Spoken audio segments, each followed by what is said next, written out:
The Duke of Ashford had not spoken a full sentence to his bride in the 3 months since their wedding. This was not cruelty, he told himself. It was simply the way of things.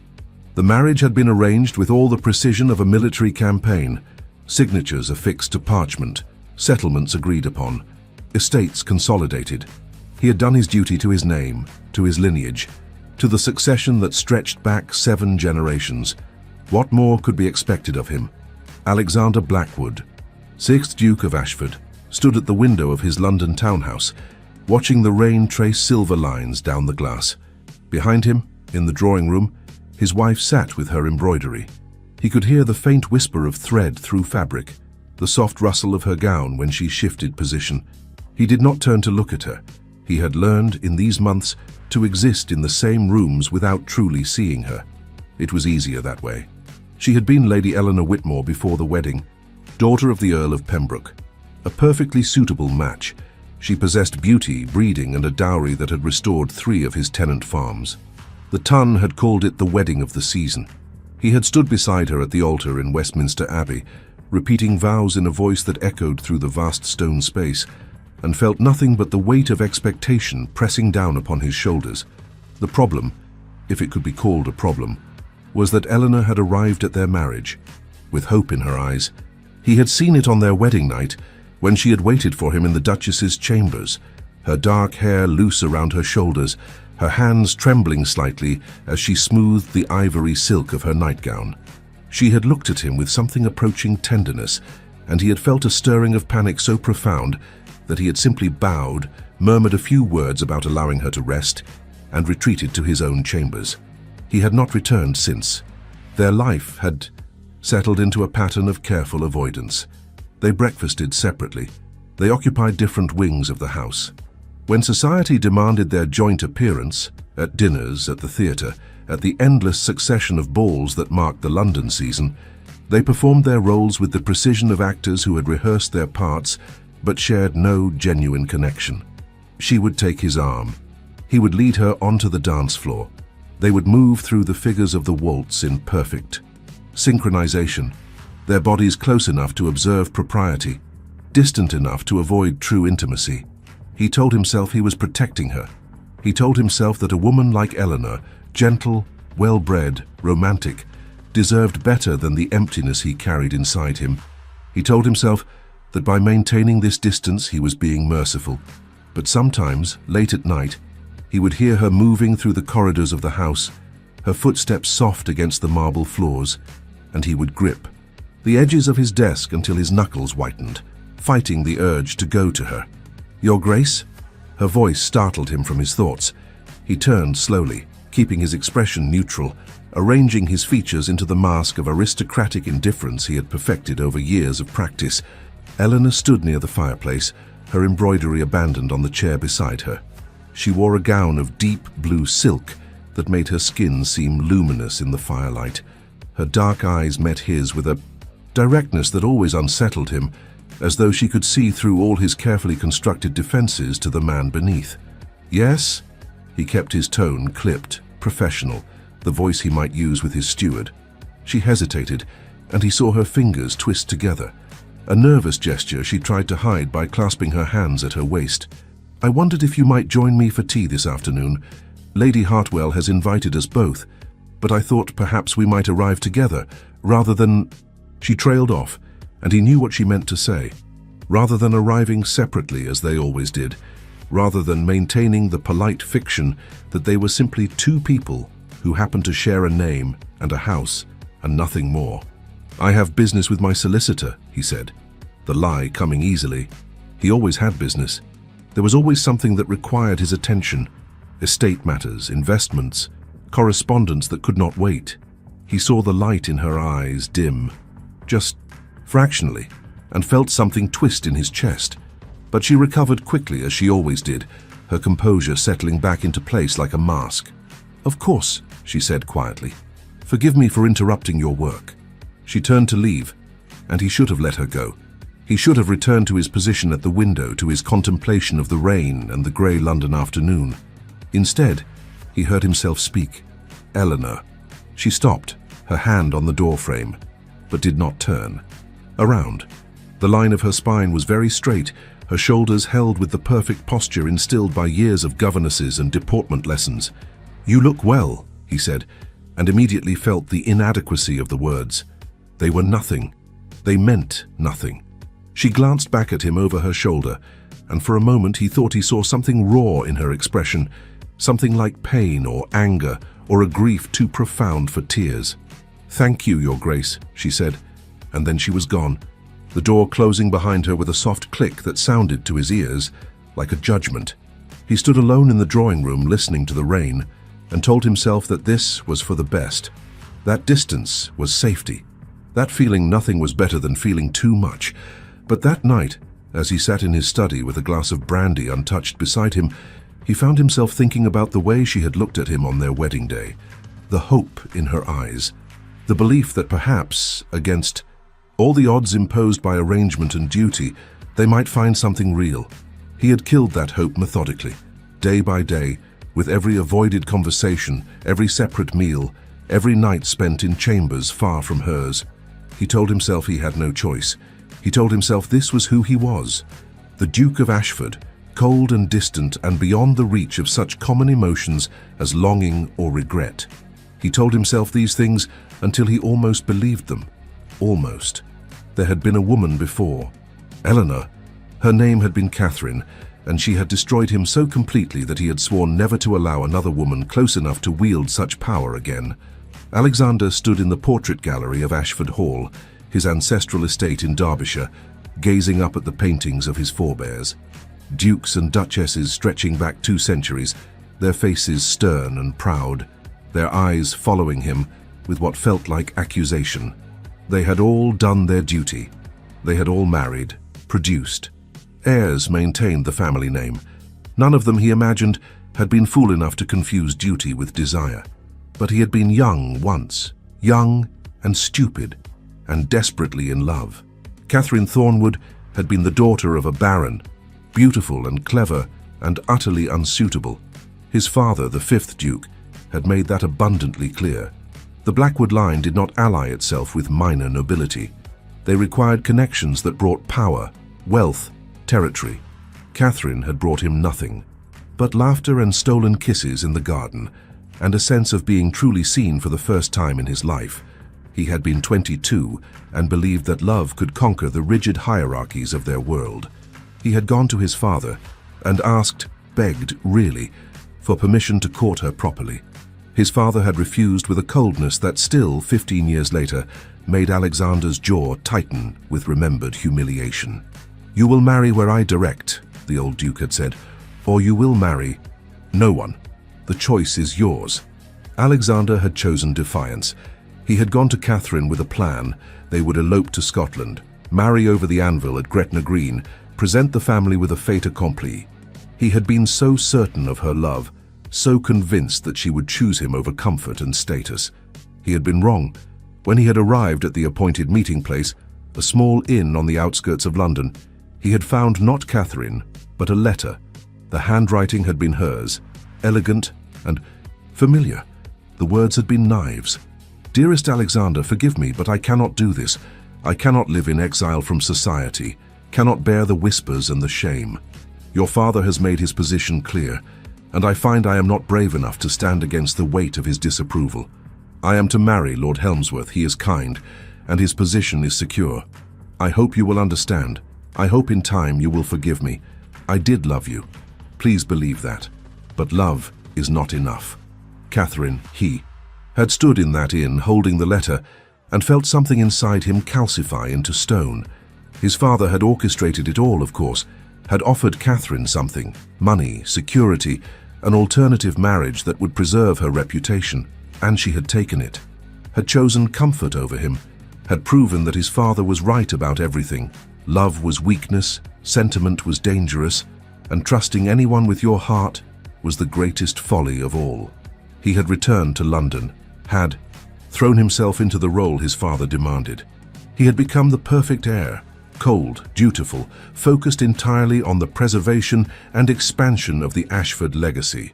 When his father died 3 years later, Alexander had assumed the title with no sense of triumph, only grim acceptance. He was the Duke now, The title was everything. The man beneath it was nothing. And then his mother had arranged his marriage to Eleanor, and he had agreed because it was expected, because Eleanor's family had the right connections and the right bloodlines, because refusing would have required him to explain why he could not marry, could not allow himself to feel, could not risk the kind of devastation that came from trusting someone with the fragile pieces of yourself. Now, standing in the portrait gallery, he wondered if Eleanor had any idea what she had married. A title, certainly. An estate. A fortune. But not a man. Not really. Just the carefully maintained shell of one, hollow and echoing and desperately afraid. Your Grace?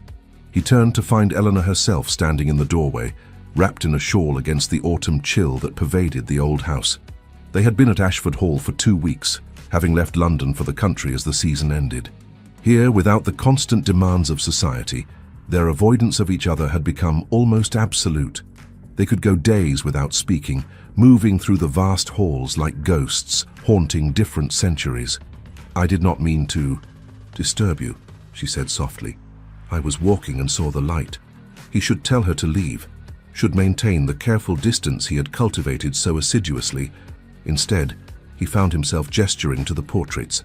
"My family," he said unnecessarily. 7 generations of Dukes of Ashford. She moved into the room, her footsteps quiet on the polished wood floor. She stopped beside him, tilting her head to study the portrait he had been contemplating. His father, painted in his prime, all arrogance and aristocratic bearing. "You have his eyes," she observed. "Unfortunately." The word slipped out before he could stop it, carrying more bitterness than he had intended. He felt Eleanor glance at him, curiosity and something else, concern perhaps, flickering across her face. "You did not admire him," she said. It was not a question. "I was taught to obey him. Admiration was never discussed." She was silent for a moment, and he could feel her watching him, trying to understand.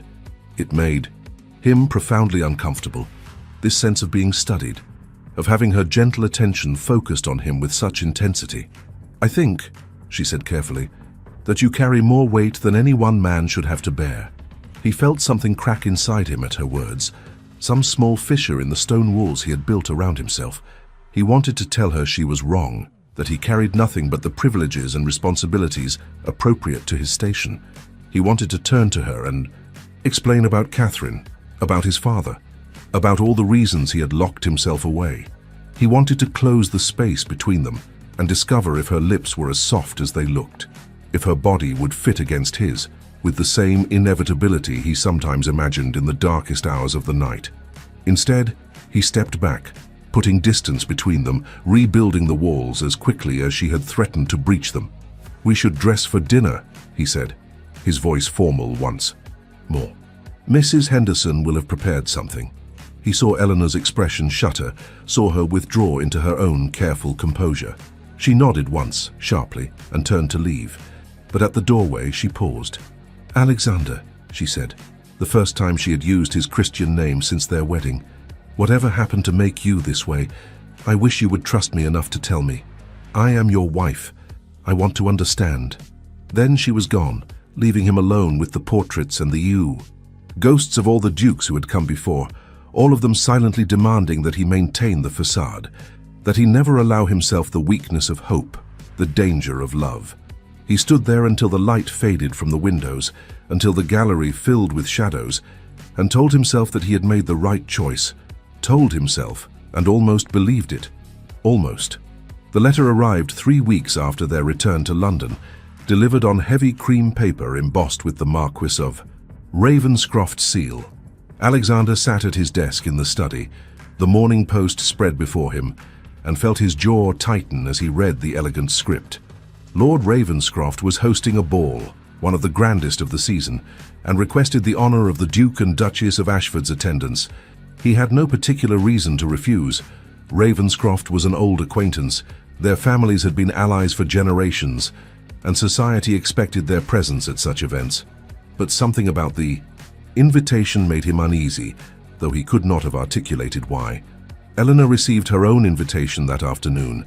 He knew because he heard her exclamation of pleasure from the morning room, a sound so rare in their silent house that it drew him from his study despite his better judgment. She stood by the window, the invitation held in her hands, her face transformed by genuine delight. "Lord Ravenscroft's ball," she said when she noticed him in the doorway. "I had not realized he was in. Sat down. We were great friends as children. Our estates bordered each other in Hertfordshire. I have not seen him in years." Something cold settled in Alexander's chest. "You were friends?" "Oh yes, quite close. Edmund used to sneak through the hedge to bring me books he thought I would enjoy. My father disapproved of novels, but Edmund had quite the collection." Her smile was wistful, nostalgic. "He was always terribly kind. Edmund."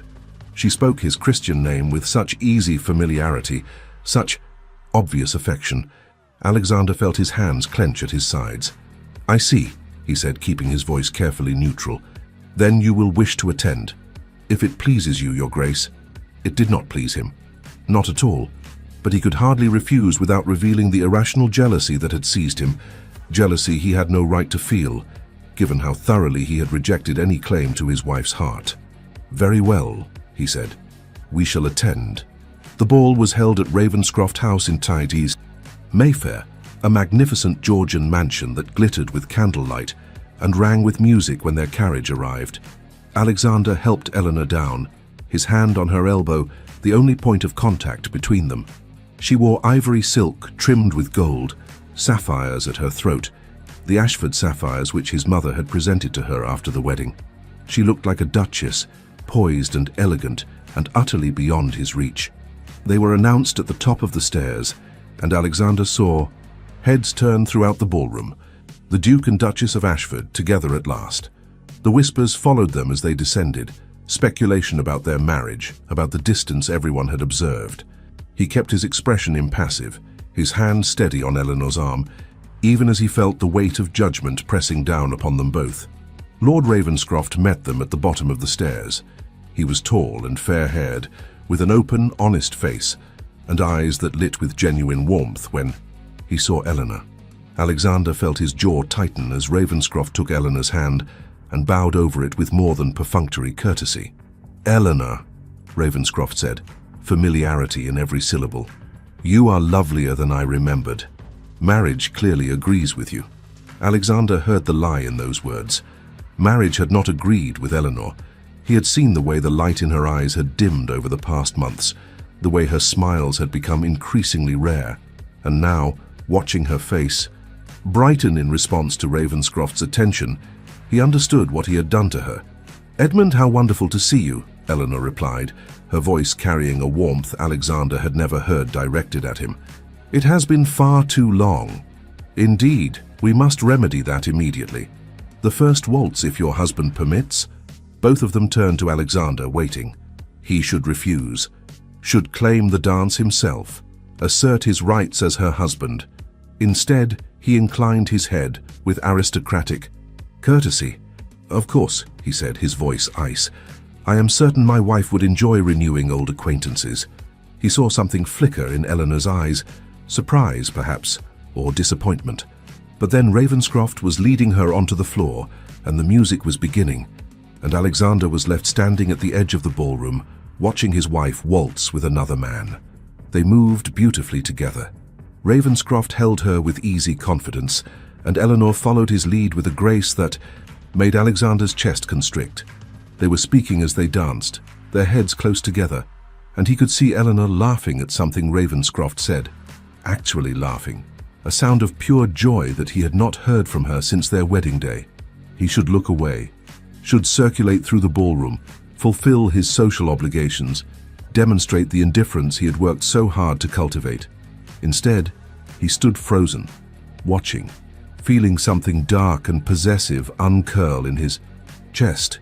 She was his wife, his, and yet he had given her no reason to remember that fact, had treated her with such cold courtesy that she might as well have been a stranger, had denied her every kindness, every gentle word, every moment of true connection that a wife might reasonably expect from her husband.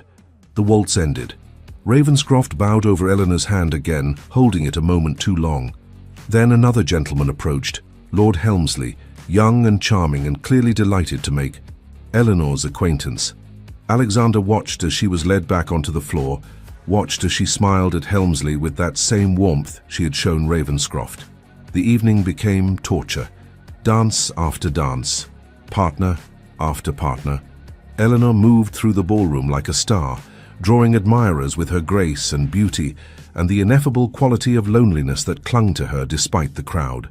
And Alexander stood apart, refusing to dance, refusing to approach her, locked in the prison of his own pride. Near midnight, he saw Ravenscroft escort Eleanor onto the terrace. They disappeared through the French doors into the garden beyond, and Alexander felt panic seize his throat.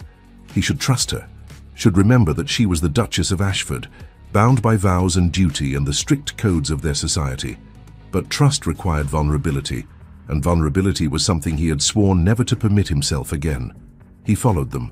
The garden was lit with lanterns, paths winding, between carefully manicured hedges.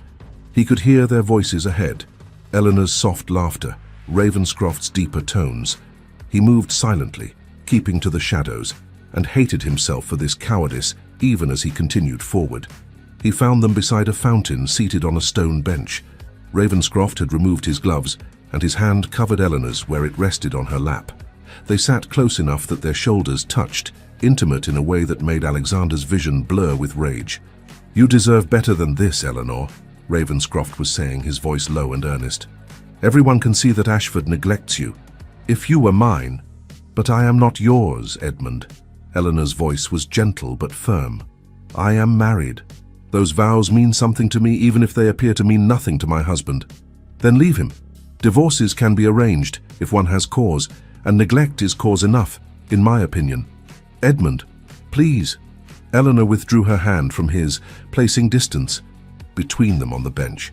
"I appreciate your concern, truly, but this is my life, my choice. I knew when I married Alexander that it was an arrangement. I simply hoped, well, it does not matter what I hoped." Alexander felt those words like a blade between his ribs. He should step forward, should announce his presence, should do something. Instead, he remained frozen, listening. "You still have hope," Ravenscroft said softly. "I can see it in your eyes. You still believe he might come to care. For you, then I am a fool. No, you are kind and good, and you deserve a man who sees that, who treasures it. I could be that man, Eleanor. I have always—" "Don't." Eleanor stood abruptly, her skirts rustling in the quiet night. "Please, Edmund, do not say something we will both regret. I am the Duchess of Ashford. That is my reality, and I must find a way to live within it." She turned and walked back toward the house, her spine straight, her head held high.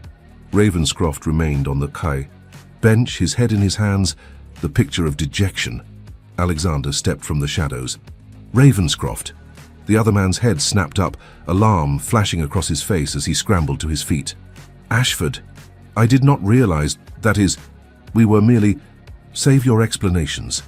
Alexander's voice was deadly calm, though his hands shook with the effort of not reaching for the other man's throat. "You will stay away from my wife. You will not dance with her, speak with her, or approach her in any way. Am I understood?" Ravenscroft's jaw tightened. "With respect, Your Grace, if you do not value what you have, you cannot expect others to refrain from offering her the kindness you deny." The words struck home because they were true.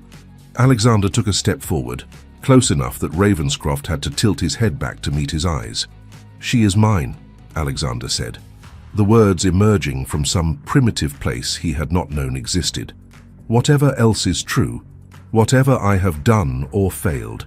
To do, Eleanor is my wife, and I will not tolerate your interference." He turned and left before Ravenscroft could respond, striding back toward the ballroom with his heart hammering against his ribs. The rage was still there, but beneath it was something else. Fear, raw and overwhelming. Fear that he had waited too long, that his carefully maintained distance had created a chasm too wide to cross. Fear that Eleanor might actually consider Ravenscroft's offer, might choose a man who could give her the warmth and affection Alexander had denied her. Fear that he might lose her, before he even admitted to himself that she had become necessary. He found Eleanor in the ballroom, standing near the refreshment table, her face composed but pale. She looked up as he approached, and he saw something flash in her eyes, anger perhaps, or hurt. "We are leaving," he said, the words coming out more harshly than he intended. "I beg your pardon? Now, Eleanor. We are leaving now." He saw her chin lift, saw the spark of defiance that rarely showed itself. "I am enjoying the ball, Your Grace. If you wish to depart, please do so. I shall find my own way home. You will come with me." He seized her elbow, perhaps more forcefully than necessary, and felt her stiffen. "You are hurting me." He released her immediately, horrified. "Forgive me. We must go. Please." Something in his voice must have convinced her, because she allowed him to escort her to the carriage without further protest. They rode through the dark London streets in silence, the space between them on the bench enormous despite the carriage's close quarters. When they reached the townhouse, Eleanor descended without waiting for his assistance and swept through the entrance hall toward the stairs. He followed, driven by some compulsion he did not fully understand. "Eleanor, wait." She stopped on the landing, turning to face him. In the candlelight, her eyes glittered with unshed tears. "What do you want?" "From me, Alexander." The question emerged raw, all her careful composure stripped away. "You do not speak to me, do not touch me, do not acknowledge my existence except when society demands it. And yet tonight, you dragged me from the only pleasant evening I have had in months because... Why? Because another man showed me kindness, because someone dared to treat me as though I mattered." He stood at the base of the stairs, looking up at her, and felt the walls he had built around himself. Trembling. "He wants you," he said, the words emerging rough. "Ravenscroft. He wants to take you from me. And why should you care?" She descended 2 steps, her eyes blazing. "You have made it abundantly clear that you have no use for me except as a decoration for your arm and a manager for your household. So why, Alexander? Why do you care if another man offers me the affection you so obviously find repugnant?" "I don't..." He stopped, the denial catching in his throat. "It is not repugnant. You are not..." "Then what?" She took another step down, close enough now that he could smell her perfume, see the rapid rise and fall of her chest. "What am I to you? Because I cannot continue like this. I cannot live in this house, bound to a man who cannot even bear to look at me." He should tell her the truth, should explain about Catherine, about his father, about all the ways he had learned that love was weakness and trust was betrayal. Should tell her that he avoided her, not because he found her repugnant, but because she terrified him, because the pull he felt toward her was strong enough to threaten every defense he had spent years constructing. Instead, he said nothing, simply stood there, mute and helpless, as Eleanor's expression shifted from anger to something worse, resignation. "I see," she said quietly. "Then I suppose we have nothing more to discuss." She turned and continued up the stairs, her footsteps echoing in the silent hall. He listened to her go, listened to... The door of her chambers closed with a finality that felt like death, and in the darkness of the entrance hall, Alexander Blackwood, Duke of Ashford, stood alone and admitted to himself, finally, that he was a coward who was losing the only thing that mattered and had no idea how to prevent it. The morning after Ravenscroft's ball, Alexander found Eleanor in the morning room, seated at the small writing desk with correspondence spread before her. She did not look up when he entered, simply continued writing with careful precision, each stroke of her pen deliberate and controlled. He had not slept, had spent the night pacing his chambers, replaying their confrontation on the stairs, the hurt in her eyes, the resignation in her voice when she had turned away from him. And beneath it all, the memory of her hand beneath Ravenscroft's, the intimacy of their conversation in the garden, the casual use of Christian names that spoke of a connection Alexander had never permitted to develop between them. "Eleanor," he began, then stopped, unsure what he had meant to say. She set down her pen and looked at him, her expression carefully neutral. "Your Grace?" The formality stung. They had regressed even from the small progress they had made at Ashford Hall, when she had called him Alexander, when she had tried to reach through his defenses with gentle questions. "About last night," he said, forcing the words through the tightness in his throat. "My behavior was... I should not have spoken to you so harshly." "No, you should not have." She folded her hands in her lap, every inch the proper duchess. "But I understand. You were concerned about appearances, about what others might think if your wife was seen to enjoy another man's company. I shall be more careful in future to maintain the proper facade. That is not... He stopped, frustration rising. How did she manage to make every word sound reasonable while simultaneously cutting him to the bone? It was not about appearances. Then what was it about Alexander? The use of his name was deliberate, a challenge. He could see it in her eyes, the demand that he be honest, that he give her something real instead of the careful distance he had maintained for months. He opened his mouth to answer, and the words that emerged surprised even himself. I do not like the way he looks at you. Eleanor blinked, clearly taken aback. I beg your pardon? Ravenscroft. The way he looks at you, speaks to you, touches your hand as though he has the right. He moved deeper into the room, his hands clenching at his sides. He has no right. You are my wife. In name only. Her voice was quiet but firm. You have made that abundantly clear. Because He stopped, trapped between the truth and the safety of lies. Pride won, as it always did. Because it is appropriate. Because our marriage is an arrangement of families and fortunes, not some romantic entanglement. He saw the moment his words landed, saw her flinch, as though he had struck her. The careful neutrality of her expression cracked, revealing the hurt beneath. Of course, she said, her voice brittle. How foolish of me to forget. An arrangement, nothing more. She gathered her correspondence with hands that trembled slightly, rising from the desk with rigid dignity. If you will excuse me, Your Grace, I have letters to post. Eleanor, wait! But she was already moving past him, and he made the fatal mistake of reaching for her arm. She jerked, away from his touch as though burned, turning on him with sudden fury. Do not, she said, her voice shaking, do not touch me with hands that have never offered me a single moment of genuine warmth. Do not pretend now that you feel something when we both know you feel nothing at all. That is not true. Then what do you feel? She stepped closer, her eyes blazing. Tell me, Alexander. Give me one honest emotion. Just one. Because I have felt everything. Hope and disappointment and loneliness and anger and grief, while you have stood apart like a statue, untouched and untouchable. He should have told her then. Should have broken through the walls of pride and fear and confessed that he felt far too much, that she haunted his thoughts and disrupted his sleep, and made him question everything he thought he knew about himself. Should have admitted that seeing her with Ravenscroft had awakened a jealousy so visceral it had nearly driven him to violence. Instead, his pride spoke for him. I feel nothing, he said, the lie smooth and cold. You are correct. This marriage is an obligation I fulfill because duty demands it. If you have romantic notions beyond that, I suggest you abandon them. They will only lead to disappointment. He watched the color drain from her face, watched something die in her eyes, and even as he spoke, he wanted to take the words back, to cross the space between them and prove with actions what his pride would not allow him to say with words.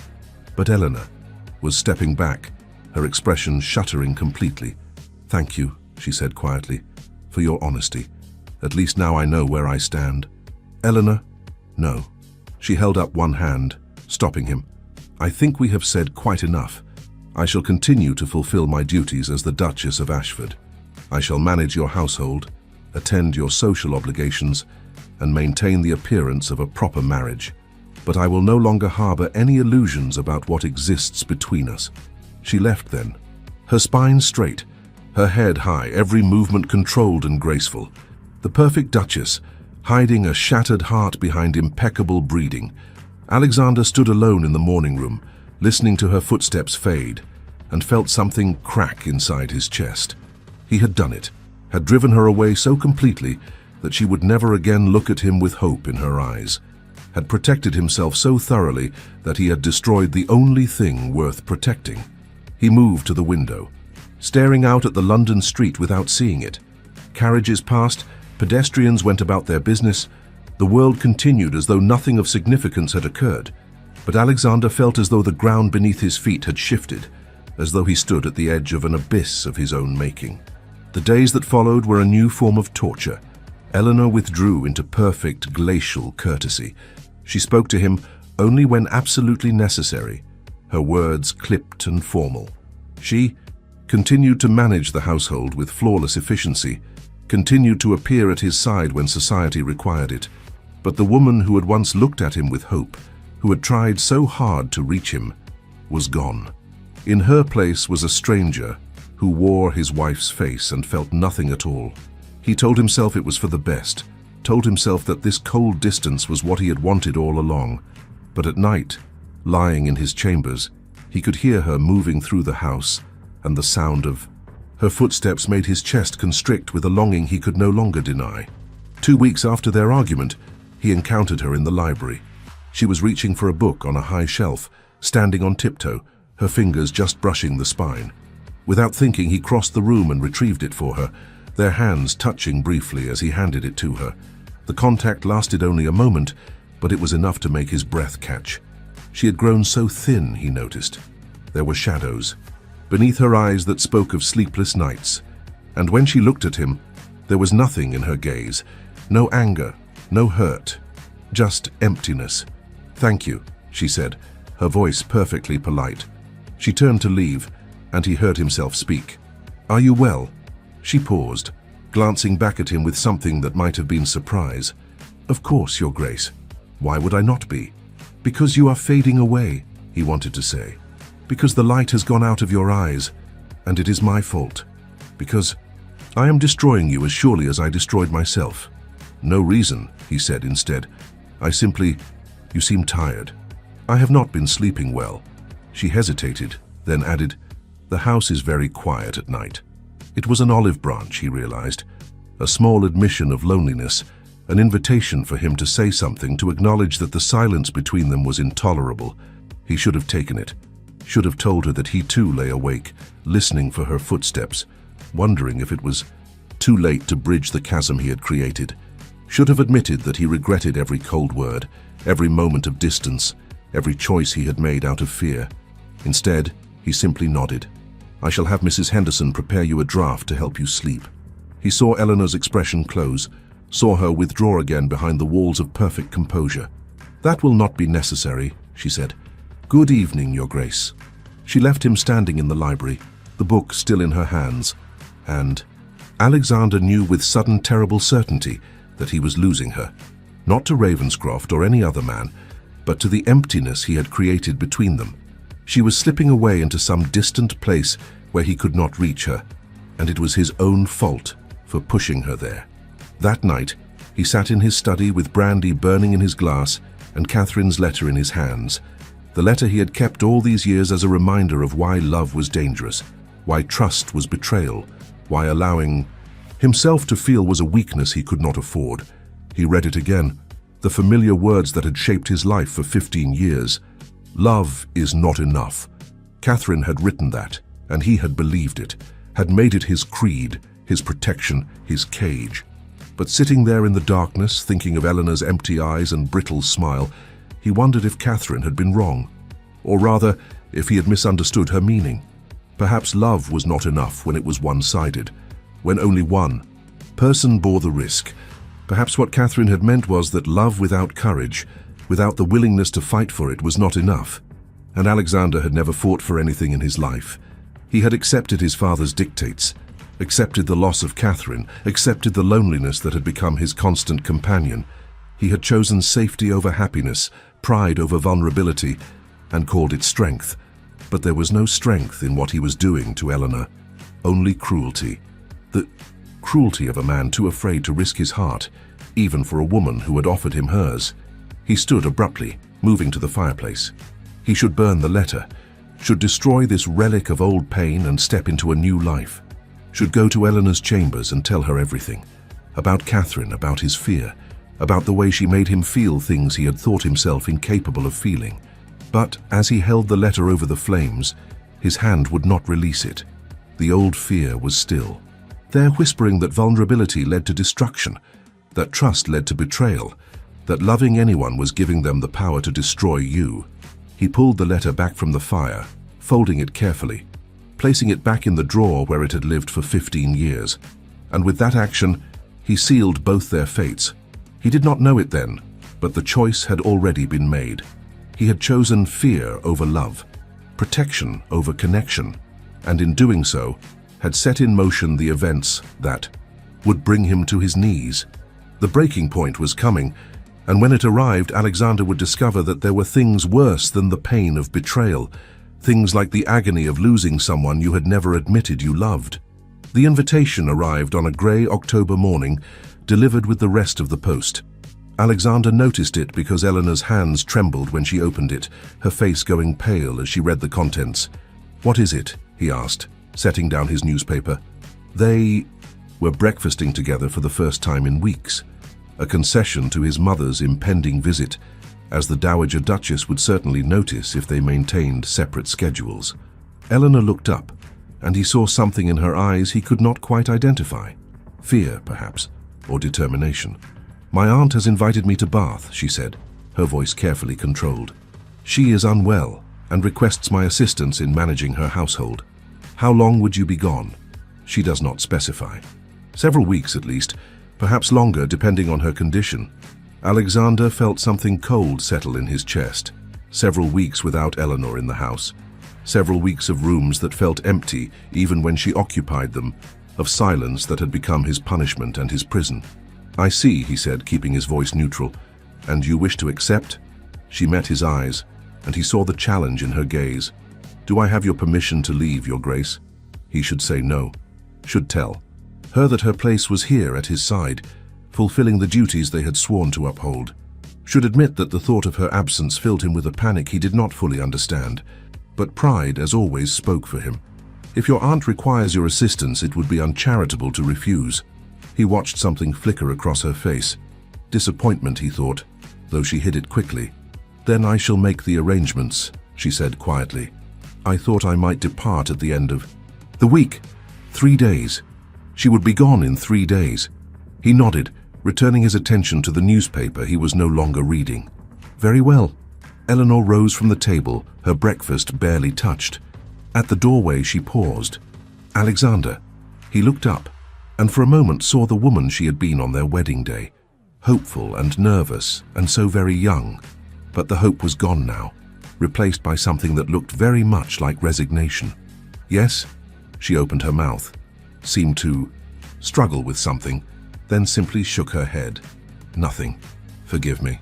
She left, and Alexander sat alone at the table, staring at her abandoned plate, and felt the first stirrings of real fear. The 3 days passed too quickly. He watched Eleanor prepare for her departure with the same efficiency she brought to all her tasks. Trunks were packed, arrangements made, letters sent ahead to Bath. She moved through the house like a ghost, speaking to the servants, organizing her affairs, saying nothing to him beyond the polite necessities.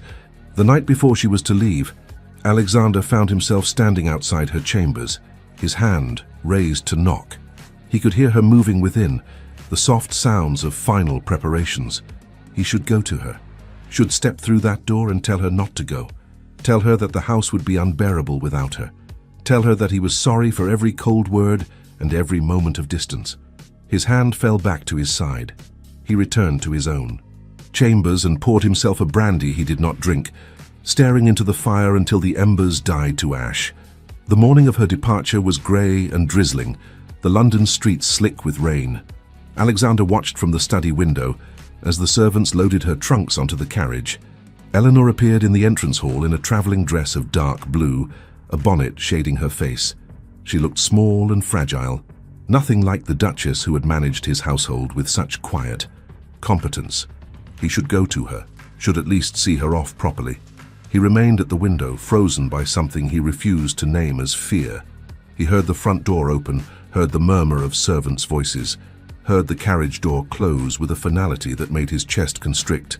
Only then did he move to the window, watching as the carriage pulled away from the townhouse and disappeared into the rain. And standing there alone in the study, Alexander Blackwood finally admitted to himself what he had known for months but been too cowardly to acknowledge. He loved her, loved Eleanor with a depth that terrified him, with a fierceness that made all his careful defenses seem like the pathetic constructions they were. He had loved her since their wedding day, perhaps even before, had loved the hope in her eyes and the gentle way she tried to reach him and the quiet dignity with which she bore his coldness. And he had driven her away. The house became a mausoleum in Eleanor's absence. Alexander tried to return to his old routines, the business with his steward, the meetings with his solicitor, the endless social obligations that filled the days of a duke.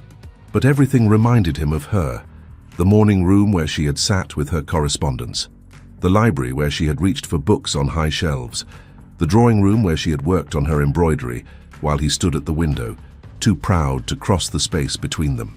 He began writing letters to her, long rambling things that he never sent, in which he tried to explain about Catherine, about his father, about all the ways he had learned to protect himself, and in doing so had become someone not worth protecting.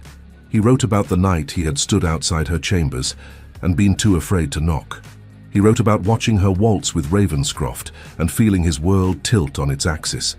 He wrote about loving her and being terrified of what that love meant. The letters piled up in his desk. Drawer, unsent. What good were words on paper when he had proven with actions that he was incapable of the vulnerability love required? A week passed. Then 2. He received brief notes from Eleanor, formal and perfunctory, informing him that her aunt's condition was improving, but that her presence was still required. He read each note multiple times, searching for any sign of warmth, any indication that she missed him even fractionally as much as he missed her. There was nothing, just duty and distance and the careful courtesy that had become her armor against him. The 3rd week, his mother arrived from Ashford Hall. The Dowager Duchess swept into his study without knocking, her sharp eyes taking in the disorder, the unwashed brandy glasses, the neglected correspondence, the general air of desolation that had settled over the room. "Alexander," she said without preamble, "you look dreadful." "Good morning, Mother. How kind of you to notice."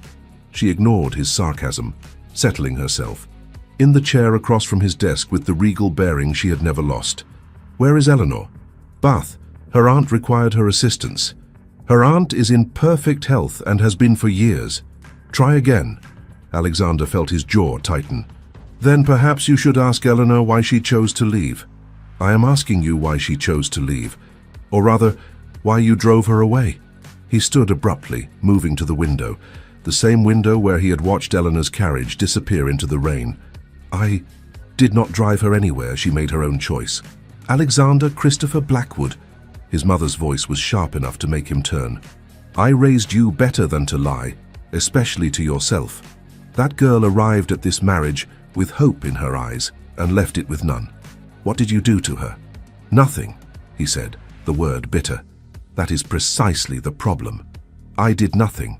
His mother was silent for a long moment, studying him with the perceptiveness that had always unnerved him. "You are afraid," she said finally.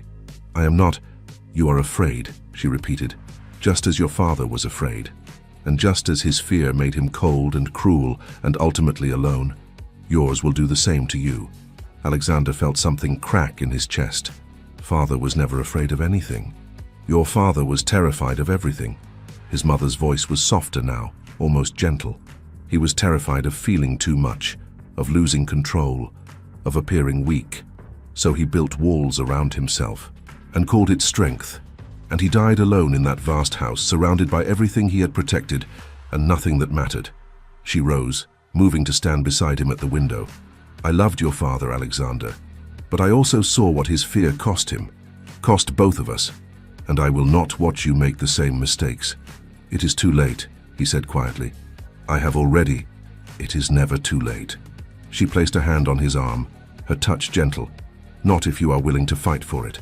But you must decide what you want more, the safety of your pride or the risk of your heart." After his mother left, Alexander sat in the study as the afternoon light faded to evening. The rain had begun again, drumming against the windows, the same rain that had fallen the day Eleanor left. He thought about his father alone in Ashford Hall, surrounded by the duchy he had spent his life protecting, and no one who mourned his passing beyond duty.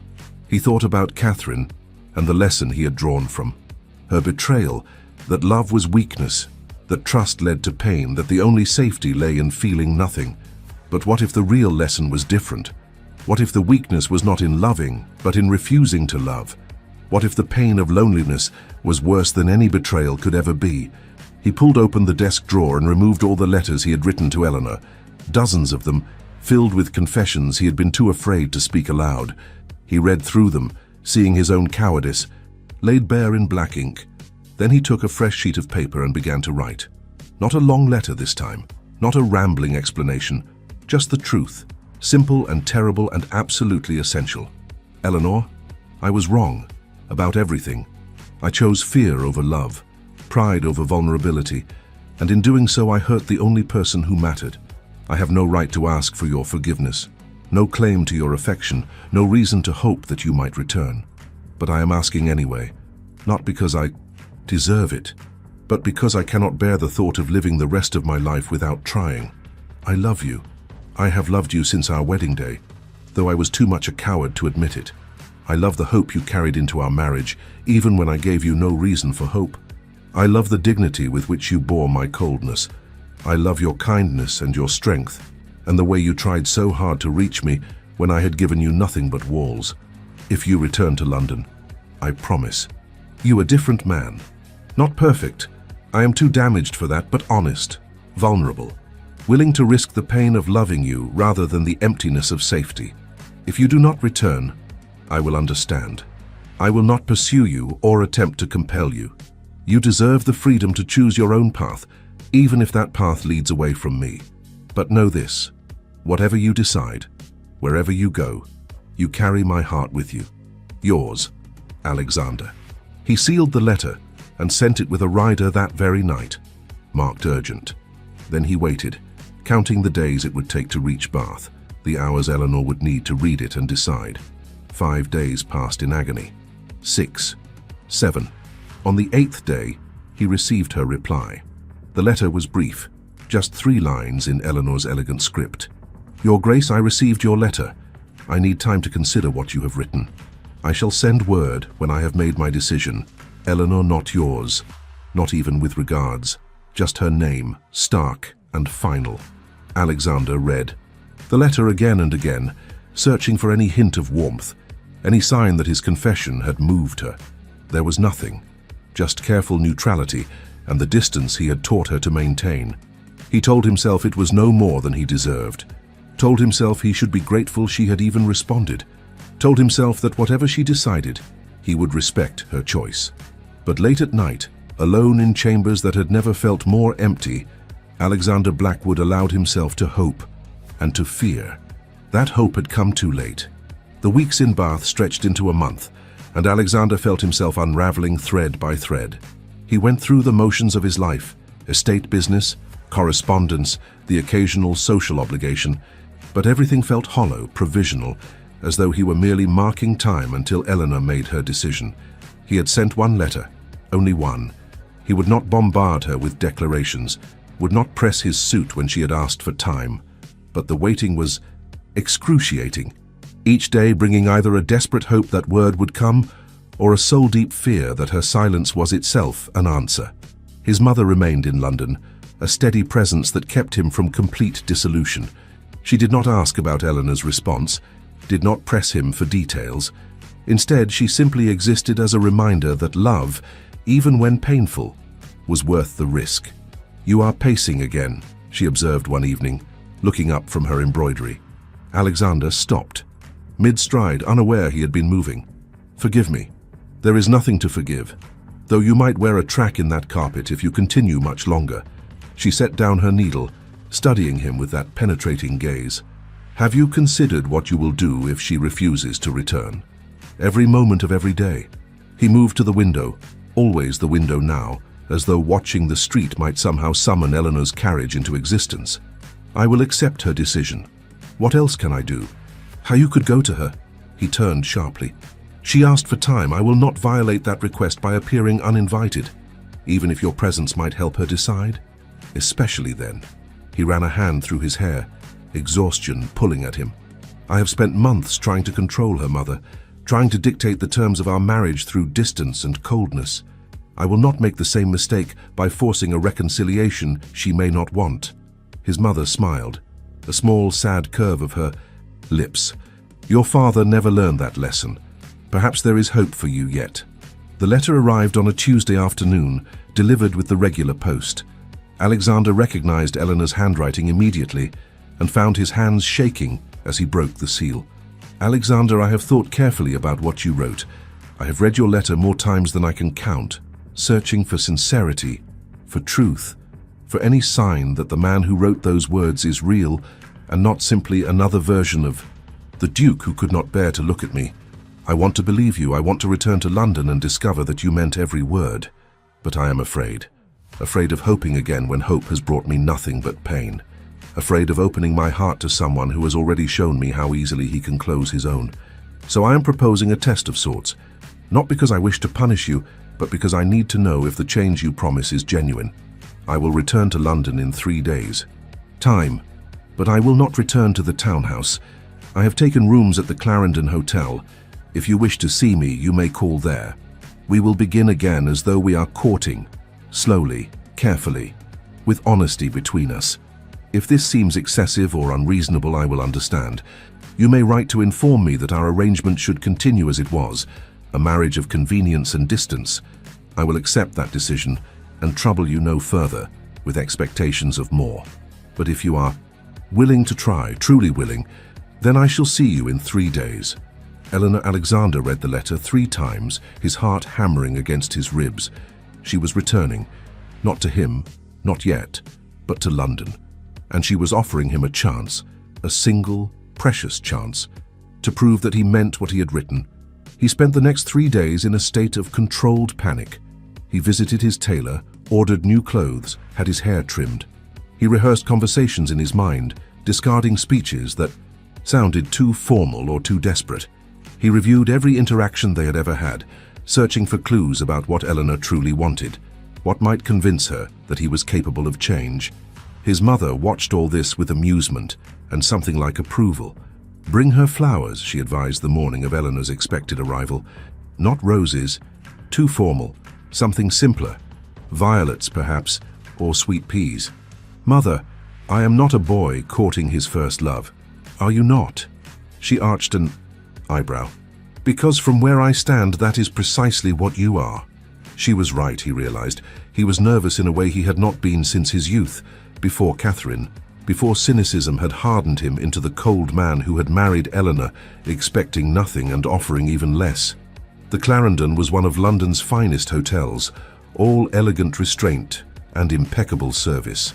Alexander arrived precisely at 3 o'clock, the time Eleanor had specified in a brief note sent that morning, carrying a bouquet of violets that felt absurdly small in his hands. The concierge directed him to a private sitting room on the 2nd floor. Alexander climbed the stairs slowly, his heart in his throat, trying to prepare himself for whatever awaited.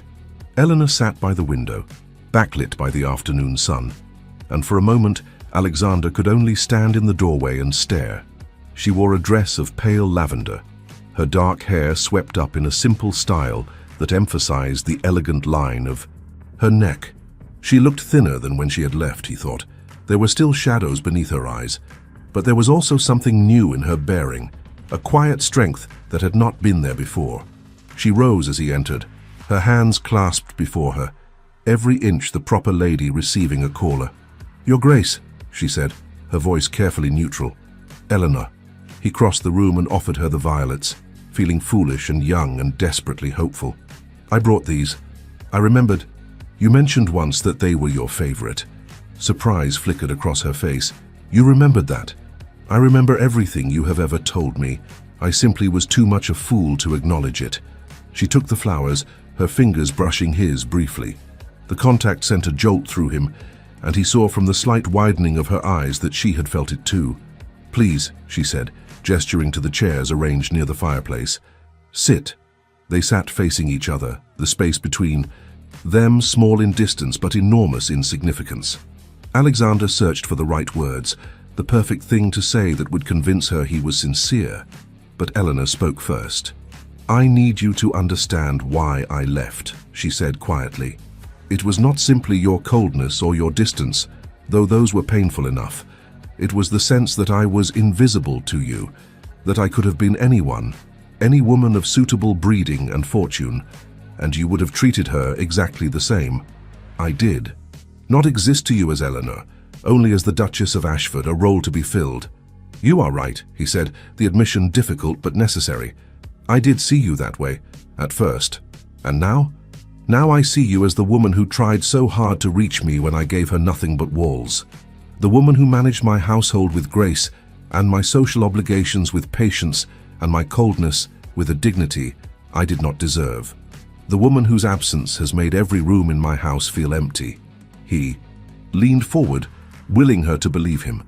I see you, Eleanor. Perhaps for the first time I truly see you, and what I see terrifies me. Why? Because loving you means risking the kind of pain I swore I would never allow myself to feel again. He told her then about Catherine, about his father, about 15 years of building walls and calling it strength, of choosing safety over vulnerability, of convincing himself that feeling nothing was better than feeling too much. Eleanor listened. Without interrupting, her dark eyes fixed on his face, and he saw understanding dawn in her expression. So when you married me, she said slowly, you were already determined to keep me at a distance. Yes, I thought it was kinder, thought that if I never allowed you to hope, you could never be disappointed. He laughed bitterly. I told myself I was protecting you when I was only protecting myself. And now? Now I understand that protection without connection is just another word for prison.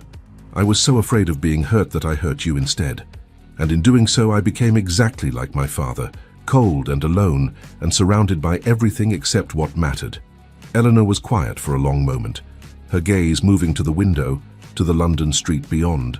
You wrote in your letter that you loved me. I do. I love you more than I thought myself capable of loving anyone. But love is not enough, Alexander. You must know that. Catherine taught you that lesson, and I have. Learned it myself these past months. Love without trust, without vulnerability, without the willingness to be hurt. That is not really love at all. I know. He reached for her hand, then stopped, unsure if he had the right. She saw the gesture and slowly extended her fingers, allowing him to take them in his own. Her hand was small and cold, and he wrapped both of his around it, trying to offer warmth. I cannot promise I will be perfect, he said quietly. I cannot promise that 15 years of fear will simply vanish because I have admitted to loving you. There will be moments when my first instinct is to retreat, to protect myself with distance.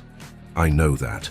But I am asking you to call me back when I retreat, to demand honesty when I try to hide, to fight with me and for me, and to refuse to let me become again the man who drove you away. He squeezed her hand gently. I am asking you to help me become someone worthy of your love, because I do not think I can do it. Alone. Eleanor's eyes were bright with unshed tears. You hurt me, Alexander. You hurt me so deeply that there were nights I could barely breathe from the weight of it. I know, and I am sorrier for that than I have words to express. And yet I never stopped hoping. A single tear escaped, tracing down her cheek. Even when I knew hope was foolish, even when I told myself to accept the reality of our marriage and expect nothing more, some part of me kept hoping that you would see me, that you would care.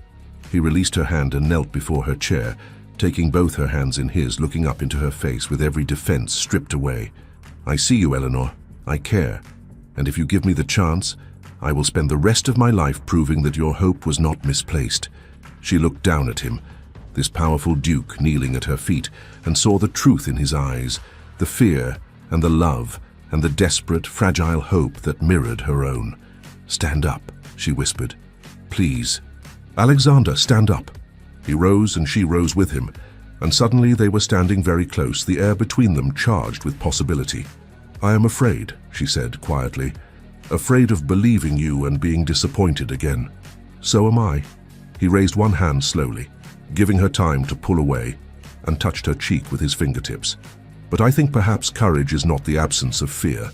It is choosing to love despite the fear, choosing to hope even when hope seems foolish. Eleanor closed her eyes, leaning into his touch, and he felt something in his chest break open. All the loneliness and longing of the past months, all the feelings he had suppressed and denied, rushing through him with devastating force. Eleanor, he whispered, and she opened her eyes, and he saw his own hope reflected there. I want to try, she said. I want to believe that we can build something real from the ruins of what we began. But you must promise me something. Anything. Promise me that you... Will talk to me, that when you are afraid or hurt or confused, you will not retreat into silence. Promise me honesty, even when it is painful, especially when it is painful. I promise. He moved his hand from her cheek to her hair, tangling his fingers in the dark strands. And I promise to spend every day proving that you were right to give me this chance. She smiled then, a real smile that lit her entire face, and Alexander felt his world shift and settle into a new configuration, one where Eleanor stood at the center, and everything else revolved around her. "May I kiss you?" he asked, the question rough. "I am your wife, Alexander. You need not ask permission." "Yes, I do. I have claimed too many things without asking.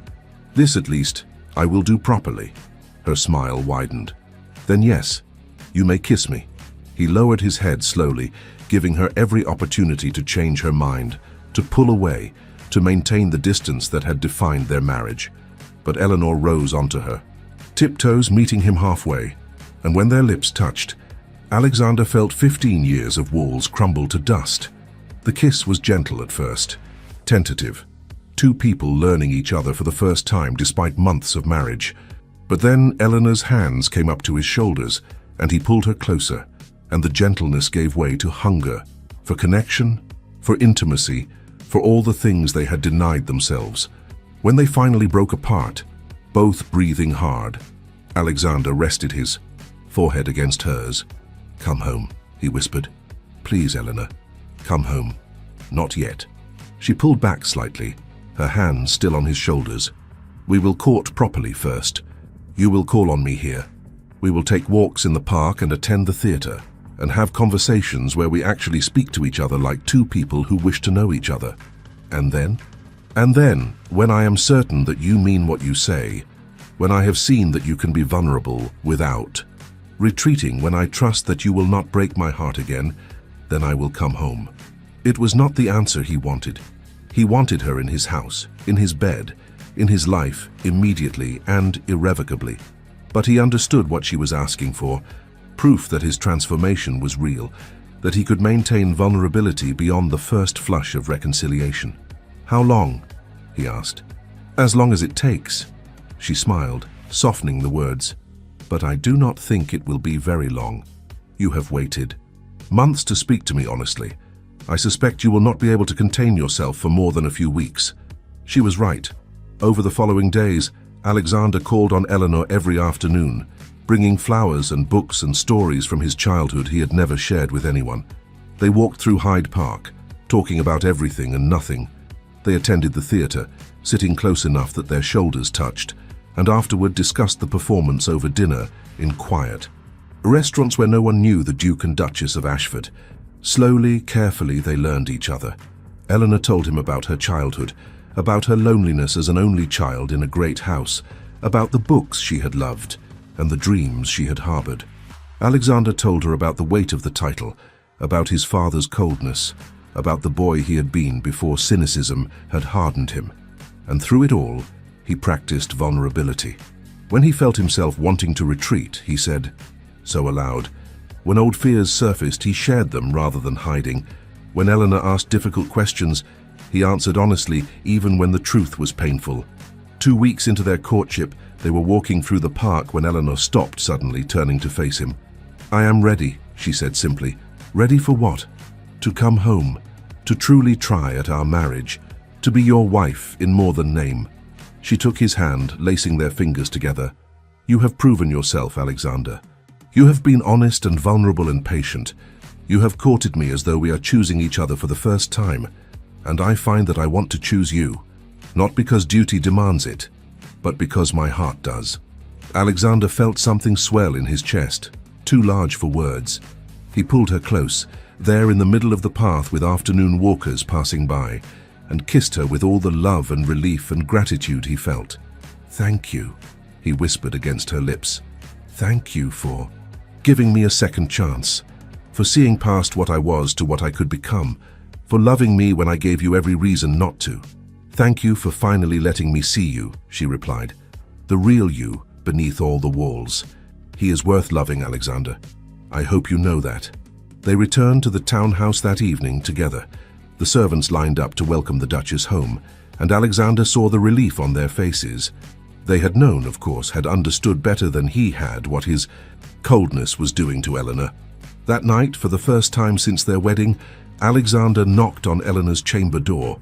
She opened it herself, still dressed in her dinner gown, her hair loose around her shoulders as it had been on their wedding night. "May I come in?" he asked. She stepped back, allowing him entry into rooms he had never entered, though they existed in his own house. He looked around, seeing the careful way she had made the space her own.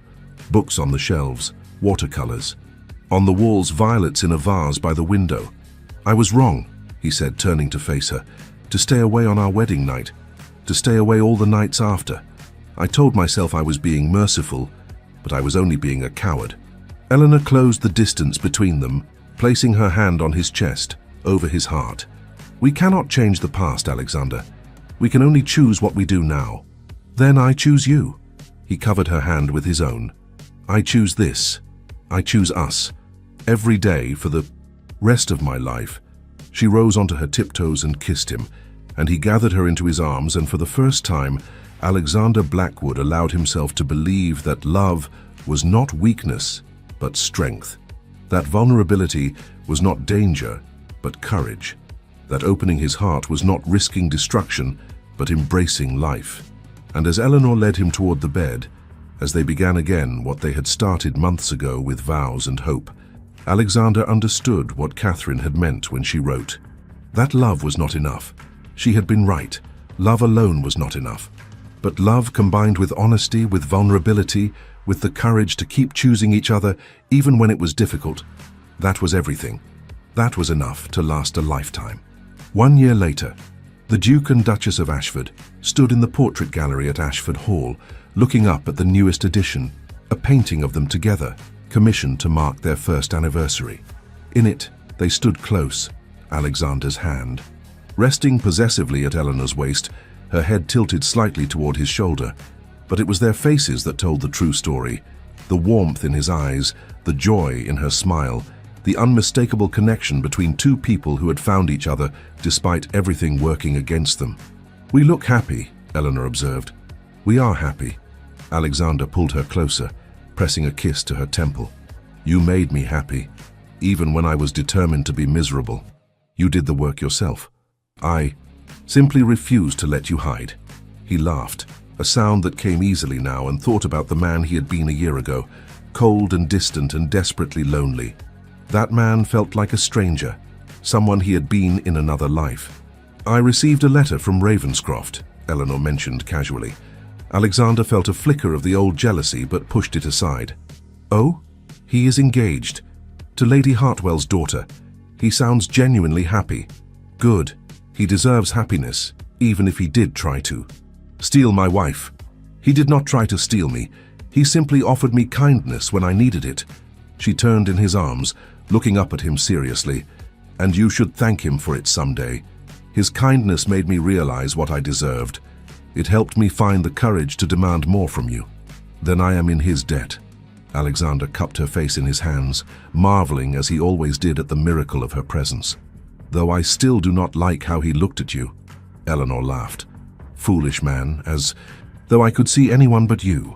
Later that night, as they lay together in the ducal chambers, Eleanor had finally agreed to share them, though she still kept her own rooms for mornings when she wanted solitude. Alexander thought about all the ways his life had changed. His relationship with his mother had deepened. He spent less time hiding in his study and more time actually living. He had even begun to enjoy society, now that he had Eleanor at his side to share observations and laughter. But, more than any external change, he had changed internally. He had learned to feel without fear, to love without walls, to trust that vulnerability was not weakness, but the greatest strength of all. "I love you," he whispered into the darkness. Eleanor stirred against him, already half asleep. "I know," she murmured. "You tell me every day, and I will continue to tell you every day for the rest of our lives." She smiled against his chest. "Then I am the most fortunate woman in England." "No," Alexander said quietly, holding her close as she drifted into sleep. "I am the most fortunate man, because you gave me something I thought I had lost forever." "What is that?" she asked drowsily. "Hope," he said, "and a second chance to deserve it." In the darkness, Eleanor's hand found his and squeezed gently, and Alexander closed his eyes, surrounded by the warmth of her presence and the knowledge that he was finally truly home.